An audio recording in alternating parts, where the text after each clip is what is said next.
దేవుని నామానికి స్తోత్రం కలుగును గాక. అందరూ బాగున్నారా? నేను కూడా బాగానే ఉన్నానండి.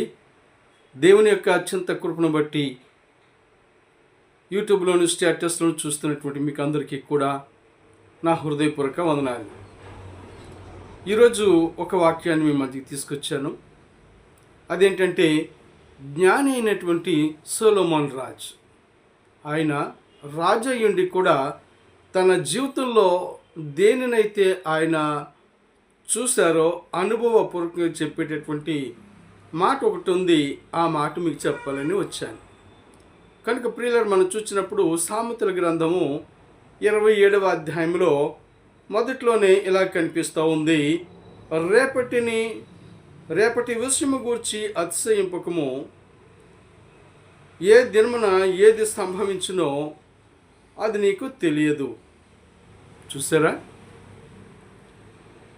రేపటిని గూర్చి అతిశయించుటకు వీలు లేదు అంటున్నారు. ఎవరంటే జ్ఞాని అయినటువంటి సొలొమోను రాజు. చూసారా ప్రియులారా? ఒక రాజే రేపటి దినాన్ని గురించి అతిశయించడానికి వీలు లేదు.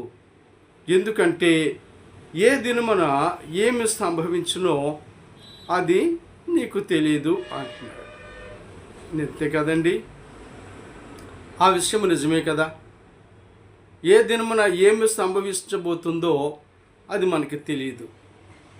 నిన్నటిది తెలుసు, మొన్నటిది తెలుసు, జరిగిపోయిన దినాల గురించి తెలుసు. కానీ కొద్దిసేపట్లో ఏం జరుగుతుందో మనకి తెలియదు. రేపేమి సంభవించునో అనే విషయం ఏంటండి? మరు గడియలో ఏం జరుగుతుందో కూడా మనకు తెలియదు. అలాంటి గడియలు విషమ గడియలుగా సమయము మానవుని మరి అనేకమైనటువంటి విషాదాల్లోనికి నెట్టేసేటటువంటిదిగా ఉంది. అయితే దీని నుంచి మనము ఏం నేర్చుకుంటున్నాము అని అంటే, మానవునికి దేవుని యొక్క సహాయము అవసరము. అలాంటప్పుడు దేవునిని ముందు పెట్టుకొని దేవుని మీద ఆధారపడినప్పుడు దేవుడు ఏమి సంభవించునో అనే విషయాన్ని నుంచి మనం తప్పించి రాబో కీడును ఉపద్రవాన్ని తప్పించటానికి దేవుడి సహాయం మనకి కావాలి. అందుచేత దేవునిని ఆశ్రయించాలి, దేవునిని నమ్మాలి, దేవుని వైపు తిరగాలి.